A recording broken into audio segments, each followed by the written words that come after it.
There you I've go. unmuted. I've unmuted 3 times, and my lap pad is dead. So now we're on my phone, and I'm trying to figure out how to get this to John and me and you, and not see me because I didn't put on any makeup. Bye. Hi. Here. John, is your makeup on? Good for you. All right. Yeah, all that's going on is on. All right, good. Rick Hummer, is your makeup on? All right, good. All right, Tracy Barrett is with us this morning, everybody, and I'll explain Tracy in a moment. Tracy, you're looking nice and healthy and well today. Oh, well, thank you. I am recovering from some sinus gunk, so I'm glad I at least appear healthy. I'm not sure Good I for feel you. All healthy, right. but I appear it. Naki is home from the hospital. And let's see, Maureen Sullivan is down in farm country, just on the border of it. Good morning, Maureen. How are you?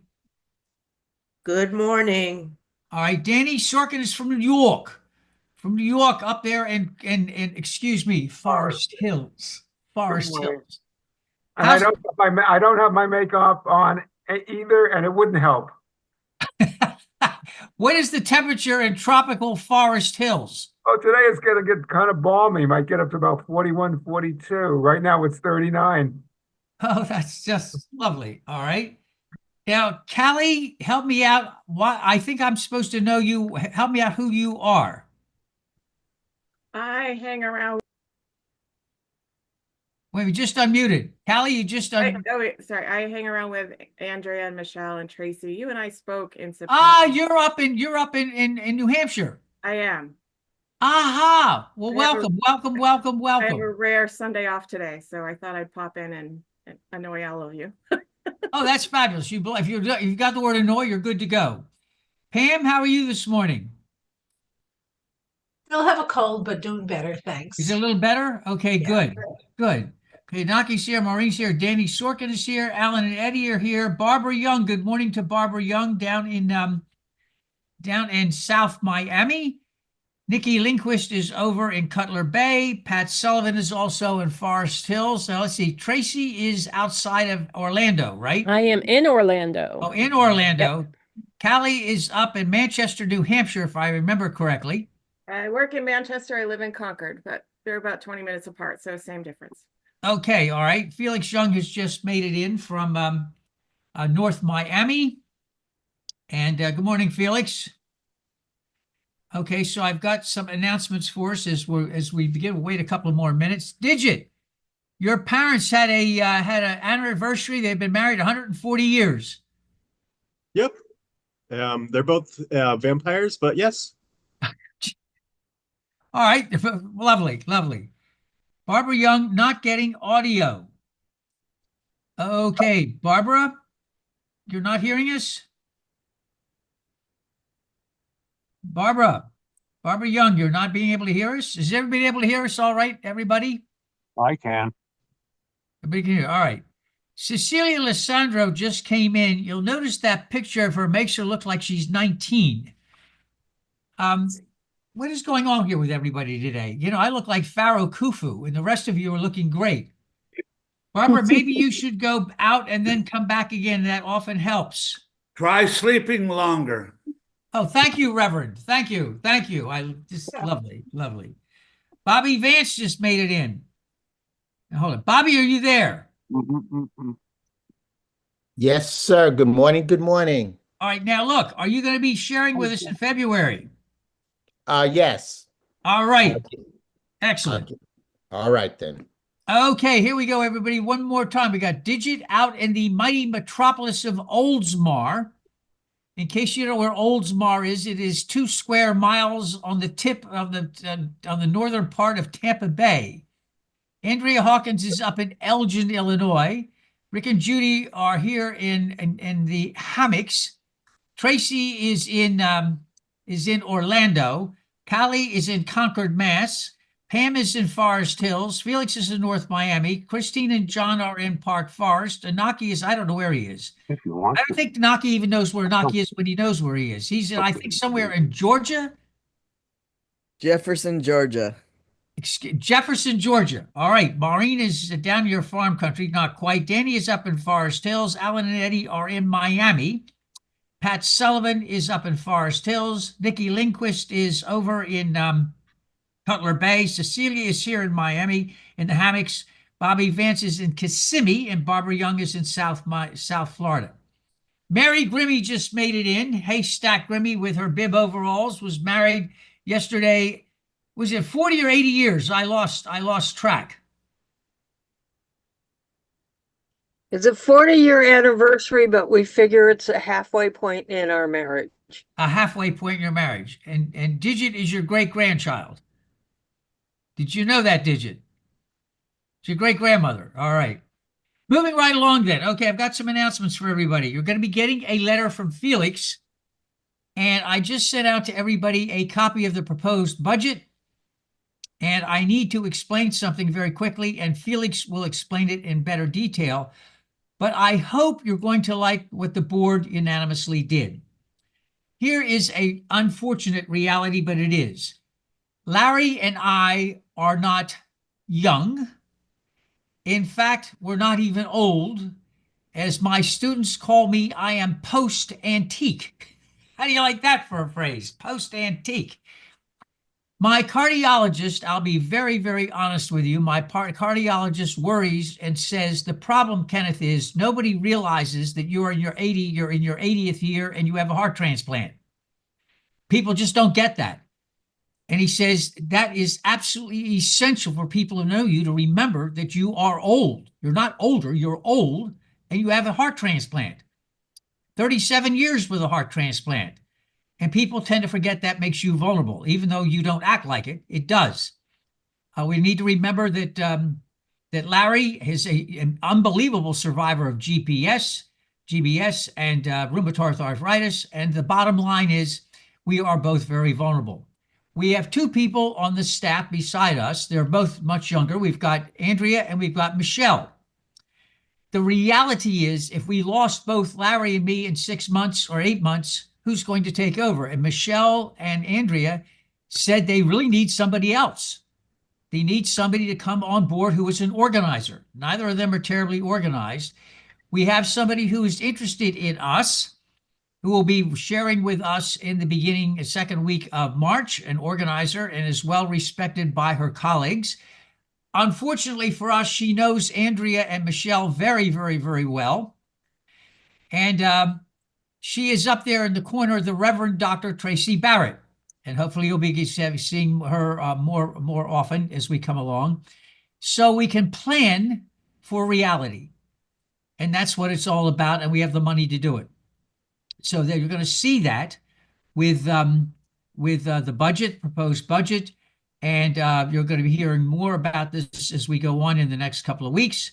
And then what we're going to be doing is we're going to be meeting with Tracy if she's still interested. We're going to find out what she would like to do. The board is going to find out what they would like to do. I would intervene and say some things I would like to see. And together, we will talk about where we would like to go with another staff person. Kind of take our time. She will share with us in the beginning of March. And then if we all goes there, then we'll meet again like we did before and ask her formally if she would like to be part of the staff. If she says yes, then we will put it to the congregation at a special meeting if they would like her, taking our time. And so that would give us 3 younger, much younger people to be at the helm of All Souls, while you've got those of us who are literally Ancient of Days hanging on in the wing. Somebody asked me the other day what I saw my role right now as at All Souls. Now, don't laugh because I really believe this. I said I see myself as being the grandmother. Grandfathers I've known have all been grumpy and angry. I'm not grumpy and angry, but the grandmothers I've all known have been loving, kind, and cool. So I see myself as kind of being a grandmother. And I'm thinking that if we go with this, we have showed ourselves a great deal of health of planning for the future, as sad as it may be, but being realistic. Meanwhile, in all this stuff, Bobby Vance is going to be sharing with us in the beginning of February. And we've got Michelle at the end of the month, and then Michelle at the end of beginning of March is Tracy, and then at the end of March is Michelle.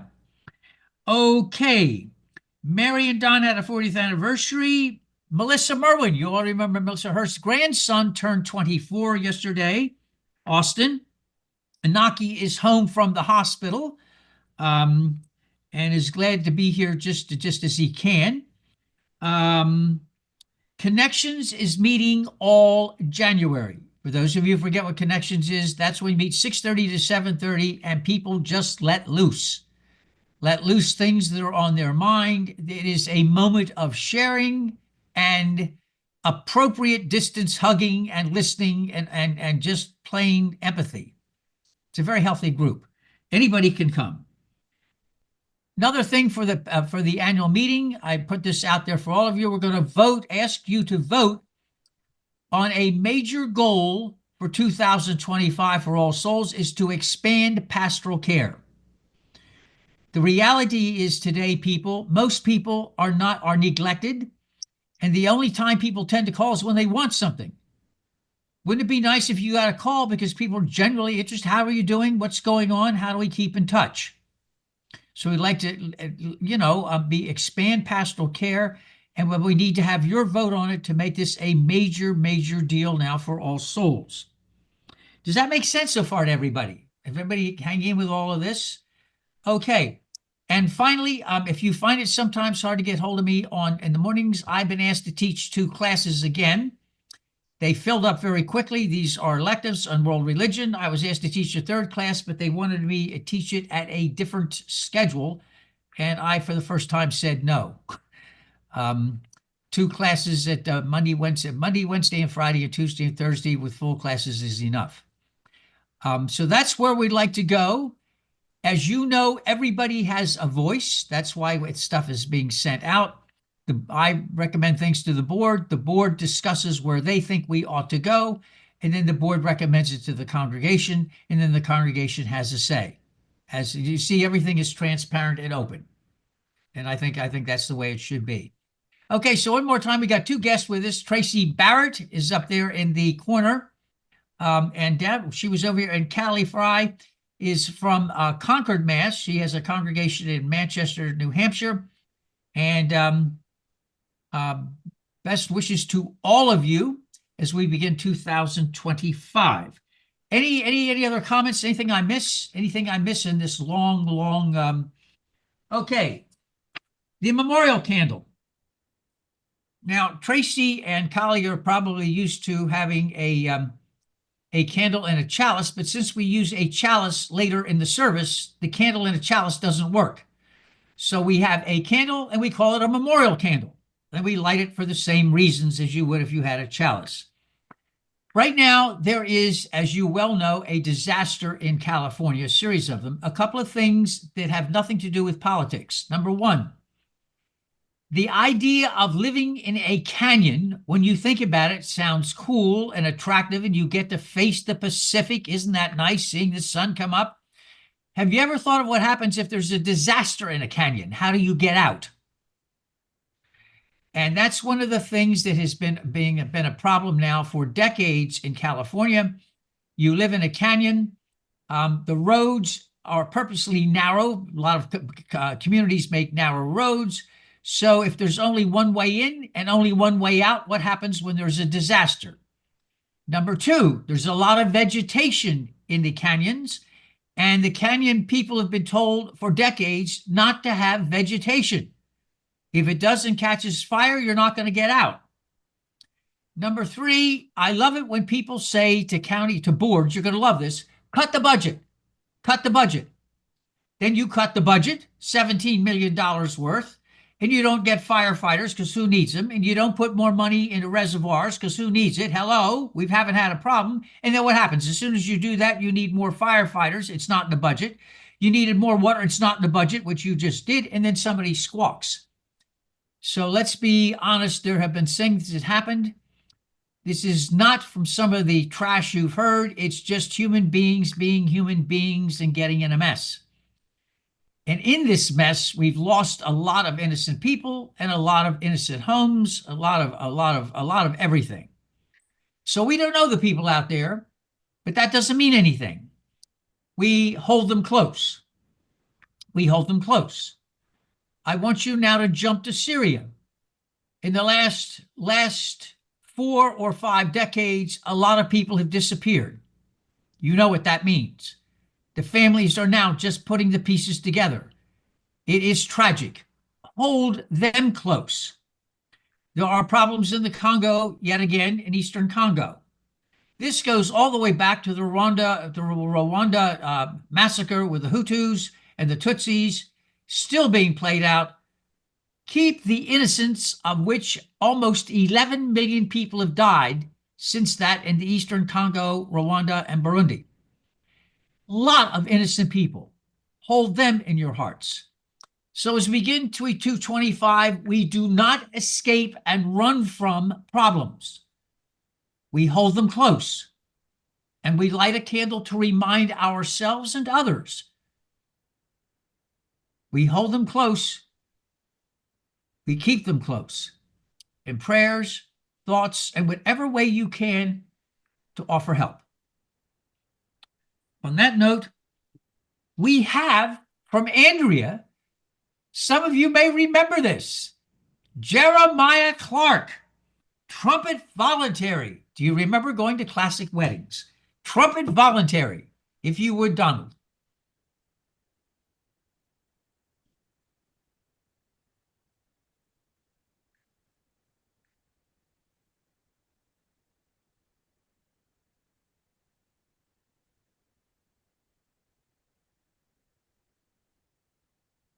And I now pronounce you married. What a magnificent, thank you, Andrea. What a magnificent way to begin. Our call to worship, for those of you who would, if you would read it with me together. Hail the traveler. We welcome you from wherever you come, back here to this beloved community. Where there was anger, let there be peace. Where there was hurt, let there be healing. Where there was division, let us find community. Hail the traveler this morning. We welcome your journey. We welcome you. Come and let us worship together. And for those of you who wish, if you would read with me the morning prayer. Oh my God, known by so many names and none, hear us this morning. We are travelers together on this big blue boat, heading ever homeward. Help us to remember that we are all in this together, that none of us are expendable or disposable, that loving our neighbor means all of them, wherever they may be. Let us strive ever forward, a promise made manifest. Selah.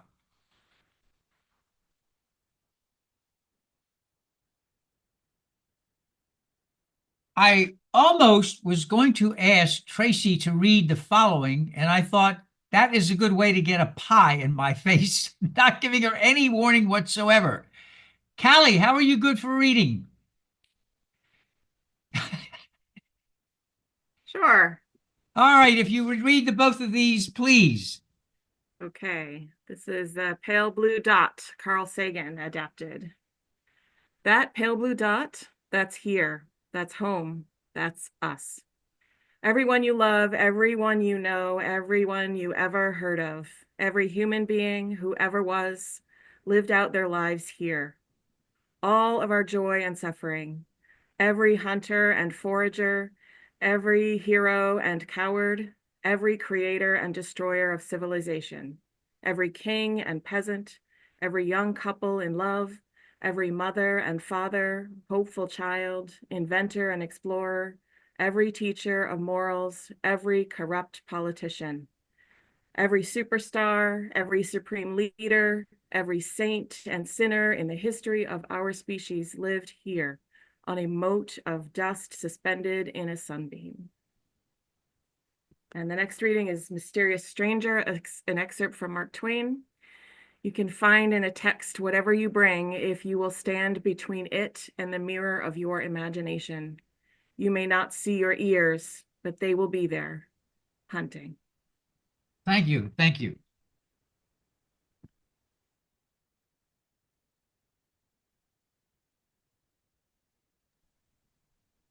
There are some mornings I really miss having two screens. This has been a morning.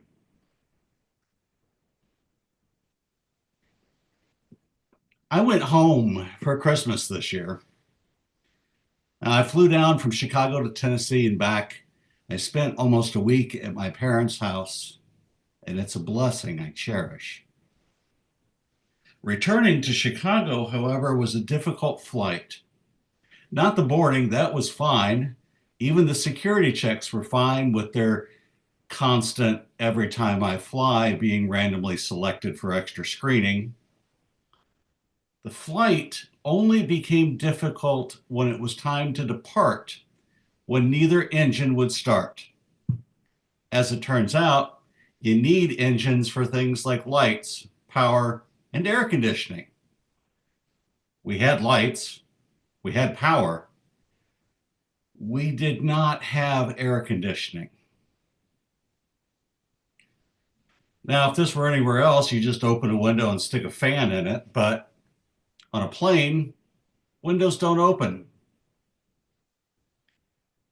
And that meant that the inside of the plane got really warm really quickly, despite it being near freezing outside. Now, I'm proud of the folks on that plane as everybody handled the warmth well. It's when they got the air conditioning on 20 minutes later that it got ugly.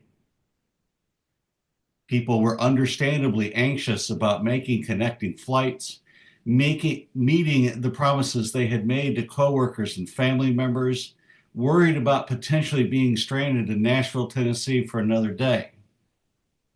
My schedule was flexible, but I have been in positions where it was not. After the first two air-to-air starter carts did not start the engines, we get Mr. Muscles entering the picture. And Mr. Muscle sat in the seat directly across the aisle from me, and he was very, very proud of being a military contractor. He's also the type of guy who knows more than the pilots, more than the ground crew, more than anyone and everyone.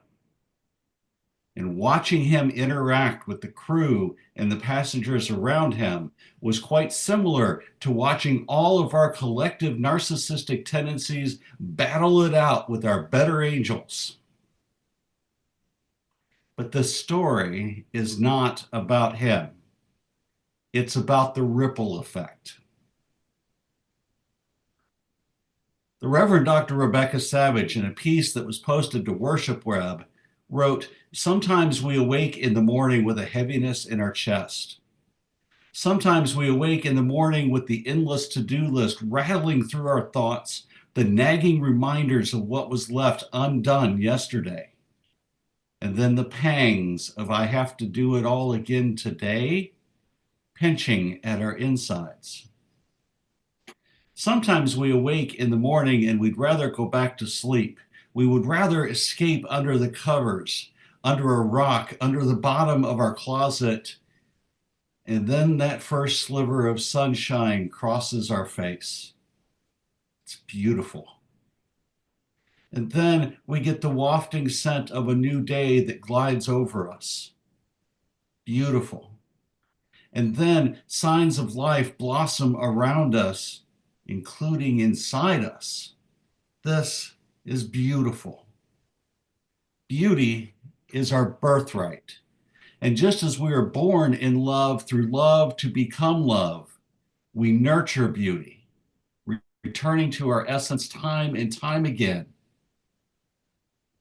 understanding that the fragile, wonderful, and wild interdependence with the spirit of life, all of it is so much greater than ourselves. Because the ripple effect is beauty. When we notice little things happening around us, we are witnessing the ripple effect.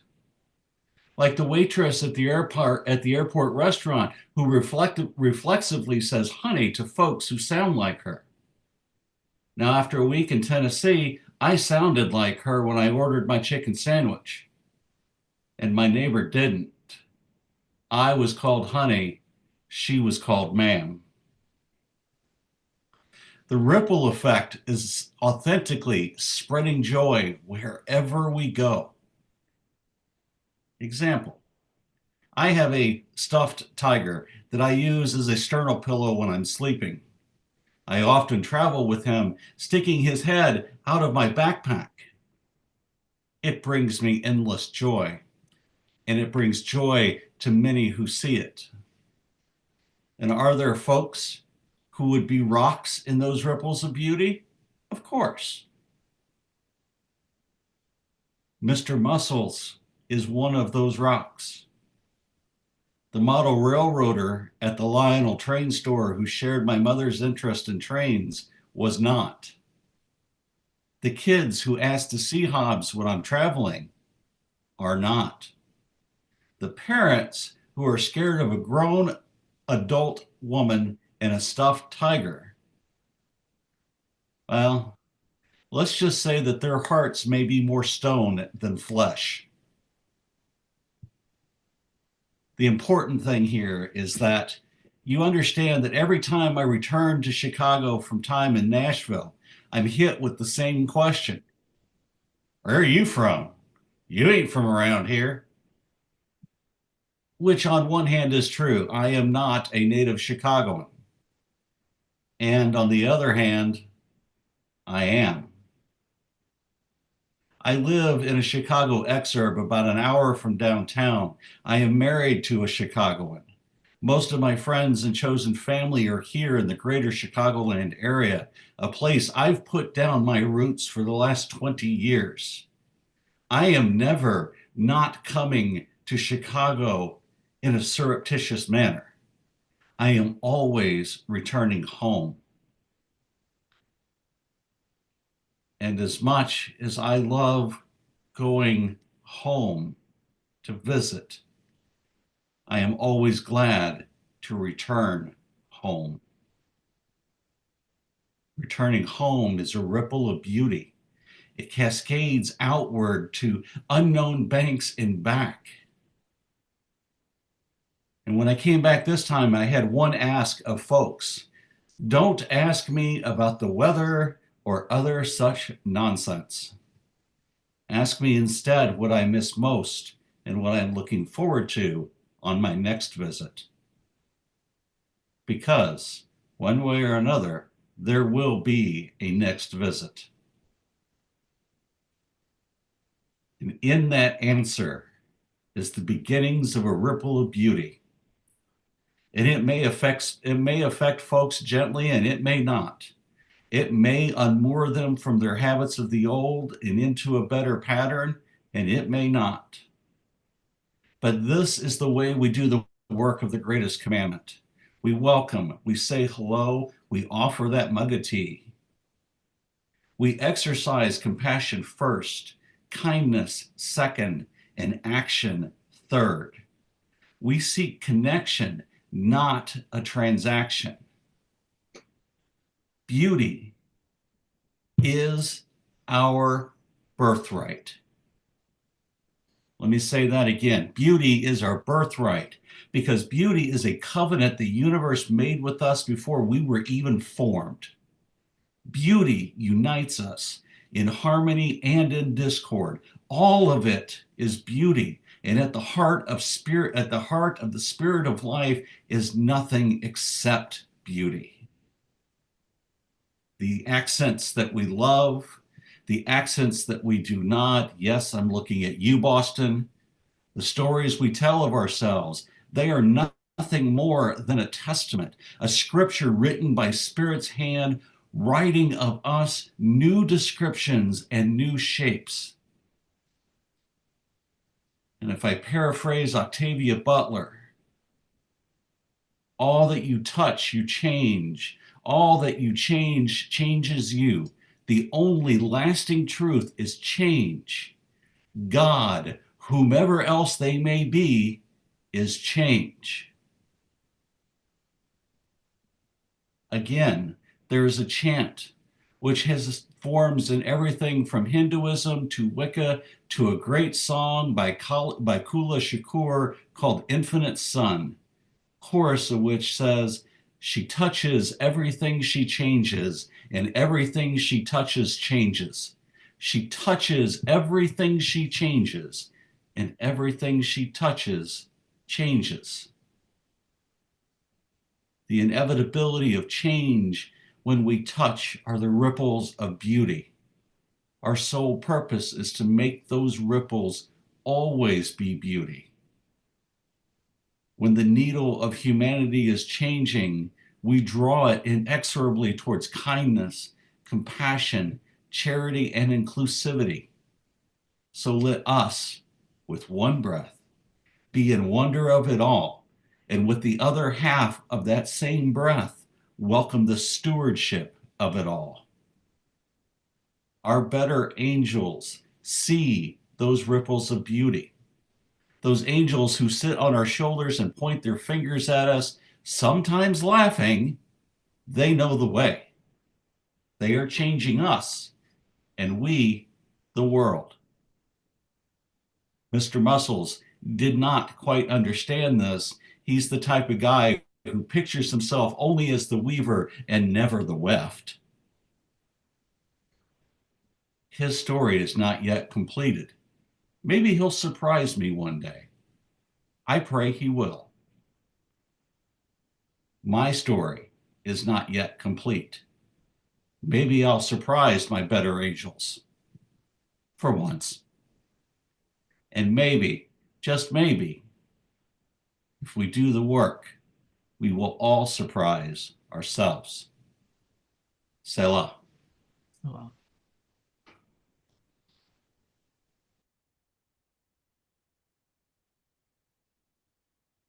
I am often fascinated by what people do with what they've heard of Jesus. It's always amazing what people tend to forget.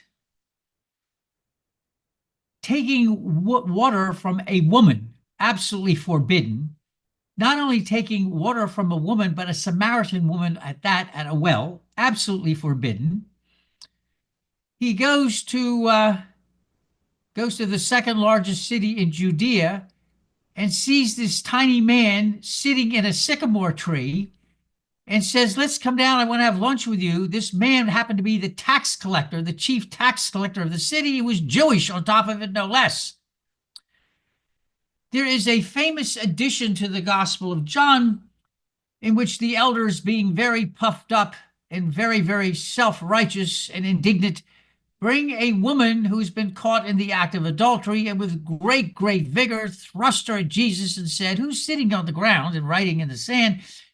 Well, the word is you should stone this woman. And Jesus continues to write on the ground. And finally they said, well, he looks up very quietly. He says, those of you without guilt, cast the first stone. Andrea talked about ripple effects. The ripple effects produce welcome and compassion and action.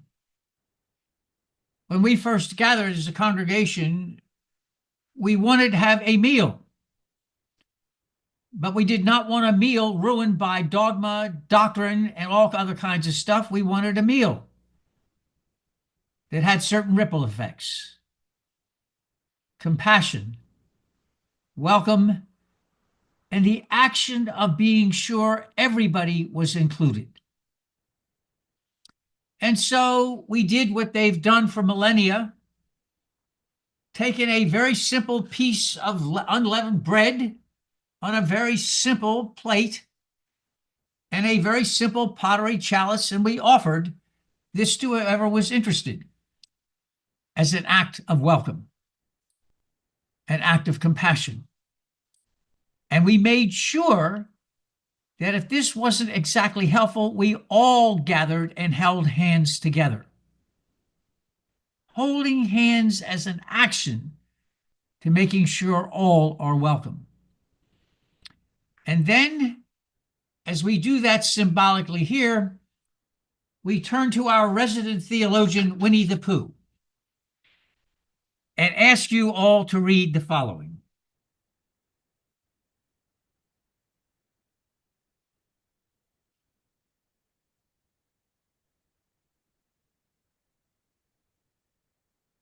Promise me you'll remember. You are braver than you believe, stronger than you seem, and smarter than you think. God didn't promise days without pain, laughter without sorrows, sun without rain. But the divine did promise strength for the day, comfort for the tears, and light for the way. And Andrea will lead us in our concluding prayer.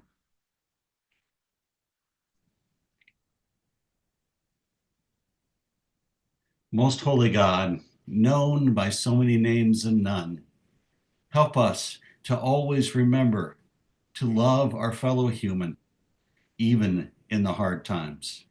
Let us build a culture of hospitality and welcome and acceptance and affirmation. Let us be the ones who make the difference. Selah.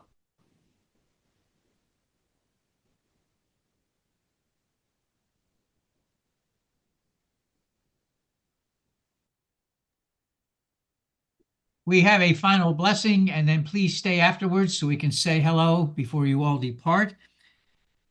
For those of you who are new, we have an interesting blessing. It's Irish and Hindu. Yes, you heard that, Irish and Hindu.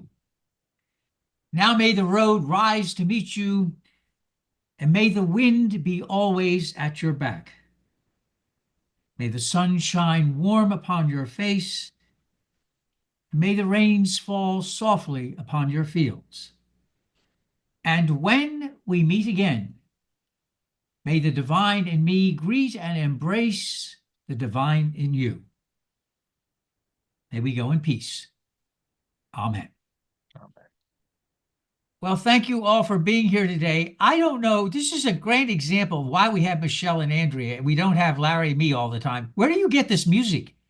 You come up with this music that's absolutely... I heard I'm on the road to purgatory. That doesn't sound good to me. Where do you get this? This is absolutely amazing. Music is amazing. Where is this?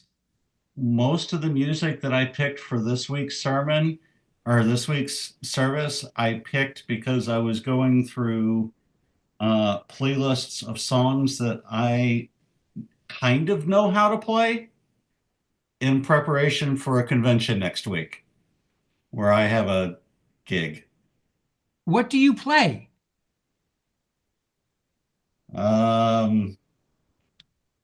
Piano, keyboard, drums, bass guitar, electric guitar, acoustic guitar, 12-string, mostly blues, some rock, some weird stuff in the middle. Why are we just hearing about this now? I did a whole album of experimental ambient music. Rude, rude, rude. We're hearing about this now? Just now? We're hearing about this? You didn't ask. Rude. Who needs YouTube? That's it. That's it. There's going to be damage done as soon as people... I can't believe this. And Michelle's boyfriend plays drums at a gig all the time. Wow. And I didn't know that. And Michelle can sing. What? Michelle's got Yes, a set she of pipes can. on her. And I knew that Andrea played, but nobody asked me either. Who said that? Who said that? That would be Tracy, who has spent, a week in my house. Yes. Oh, Yes. By the way, you need to know everybody, so I'm going to let the cat out of the bag now. Tracy and Andrea are not to be left alone. Man. They come up with ideas that are insane. But they're fun ideas. They're Oh. just slightly chaotic. You need no. They absolutely need 24/7 supervision. Shush. Absolutely. You don't provide it either. Yeah, listen to You this. just say that because we conspired against you. Well, And you were the last to hear. yeah. Are you loving this, everybody? Are you loving this? We were dubbed the Adult Onset Sisterhood. Oh. Andrea, Michelle, Callie, and myself. We have been best friends since the start of seminary. And so, yeah, we have professors who look at us still out in the wild or here on Facebook that we are together and go, oh no, who's in charge? is Callie with you all? Or is Sarah's supervision person with you? And so, yeah, I don't know lovely. who made me the adult in the room and the one in charge, but that was a mistake too. because you're the big sister. Oh, I hope you're enjoying all this, everybody. I have a feeling this is not going to be unusual or rare. So let's again say hello to Grimmy, who was on Donald, who was on tech. We've got Tracy with us from Orlando, so I'll get this right. Callie is in Concord, but she has a congregation in Manchester. Felix is in North Miami. Pam is in Forest Hills. Mary is in the great metropolis of Olamar. Rick and Judy live right next to us in the hammocks. Andrea is in Elgin. Chris and John are in Port Orange. Bobby is in Kissimmee. Nick is near the airport. Pat is in Forest Hills. Anaki is in Georgia. Maureen is near farm country down here in Miami. Alan and Eddie are over off of Bayshore Avenue in Miami. Pat and Care is here in Miami. Bargain is South Miami. Nikki Lindquist is down in Cutler Bay. Denny is in Forest Hills. Sarah is in Alabama on the coast. Cindy and Larry are in Port Orange. Larry, are you picking all this up from Callie and Tracy and Andrea? Are you picking this up? That again. Oh, yes. Are you picking up all of this stuff with Andrea and Callie and Tracy? I see a very special Sunday coming very soon. Oh yes, I think your wife ought to be part of this too. Oh no! That would be instant chaos. Oh, I love this. What a Sunday. All right. Chris Diaz is from North Miami. Chris, by the way, is a polyglot. He speaks like 1,500 languages. And Cecilia Lissandro is our treasurer, and she lives down the street here in the hammocks. What a morning. Welcome again to you all. Be safe and well.